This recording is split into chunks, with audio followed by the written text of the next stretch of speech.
Yeah, this brings up to mind my the one concept that we talk about frequently on Solar Academy is the concept of God parity versus grid Hmm. parity. Most people understand the concept of grid parity, where utility scale solar farms produce power at, lower than pretty much coal, gas plants Hmm. and everything else. Of course, with the limitation that that's for daytime only when the sun is up. Hmm. But and the God parity concept is when local solar panels, it could be, for a single home or a commercial property, with coupled with battery on the property producing full-time power to that property. When that becomes cheaper than utility delivered power, that's or actually half the price of a utility delivered power. Because Hmm. what most people don't understand is half the price, half the dollars they're paying to the utility companies for distribution, for transmission and distribution, and the other Hmm. half is for generation. Solar is already beaten the generation piece, but the transmission piece is key because you don't have full-time power in most solar settings yet. But with the battery costs and the panel costs coming down so fast, Hmm. yeah, we're going to be there pretty soon. And like you're saying, half a mile is that cutoff, and maybe it's one third mile now. So, like, how is this mindset changing in the market, and what else is required for more people to understand that, solar plus battery and other types of generation locally coordinated with a remote-like system Hmm. is a feasible solution that is probably going to grow rapidly over the coming years. Yeah, a lot of it, I mean, and thanks to what, I think what Solar Academy is doing, a lot of it is education at this point, like understanding the environment that we're in the grid, right? Right. I mean, you still have you still have a grid that was primarily built, in the 60s and 70s, right? From the transmission perspective, right? Distribution is starting to become a little more, a little more up to date, but you still have what is an older grid that was built on this model of, big generation in one area going to, a big sink, a big load in another area.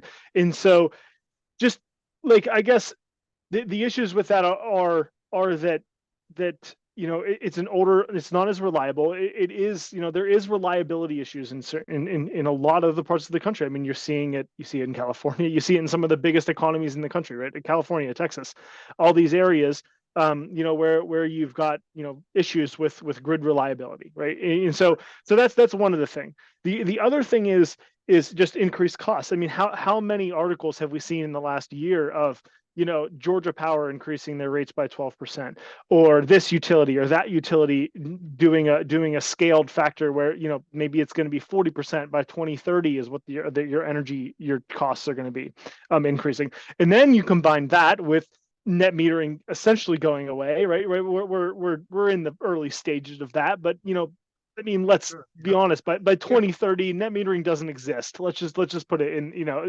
That's Yeah. not going to exist. You know, and so the utilities cannot continue to pay you retail rates back. Like they can't Well, afford it. They can't afford it. yeah. So It makes so sense for the first 10% of customers, but after that, you really after have to that, curtail that's all right. that benefit. As we were seeing in the California market, I think they still got to. I think the right thing to do is to play nice and create hybrid solutions, but we got to be also fair to the utilities that we can't expect them to pay full retail price. Yeah, yeah. At the same time, utilities got to realize that they got to become more competitive and not act like slothy monopolies and continue functioning on the cost plus model, which just increases their prices Right. faster than inflation pretty Mhm. much everywhere in the country. So yeah, I get that.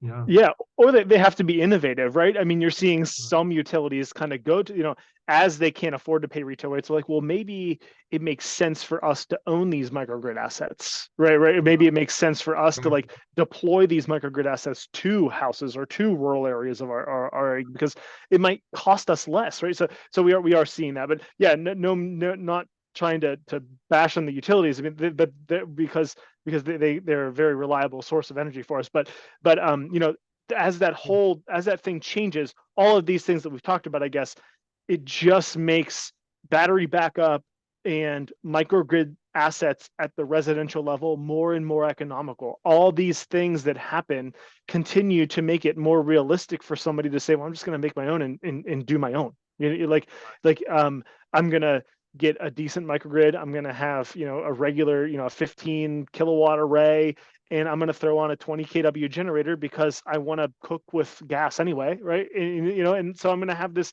microgrid that I'm just going to own my own energy, like, because that's it's a reality for people today, and it's a reality all the way down the line, from a 4,000 square foot mansion to a 200 square foot tiny home or 400 square foot tiny home. These not just revolt solutions, but there are solutions that scale to the abilities to really just have somebody be completely energy independent, which is what we love to do, right? It's Well, everybody wants independence. yeah, it's like, we get to be a part of like one of the happiest days of our owners' lives, right? When they get to like turn the grid off. For like, people love it for some reason. I don't, they love it, and it's great for Revolt. It's great for us that we've like, provided a solution that, with through our local partners can be turnkeyed, or it's also such an easy solution. Like, there's a lot of DIY people that are doing it and just buying a box and doing it themselves. It's a very, very fulfilling part of the solar industry to be in, right? And we hope that it can, continue to grow, right? So And we can continue to work with utilities, right, to make better solutions and better decisions for the average homeowner in a given territory.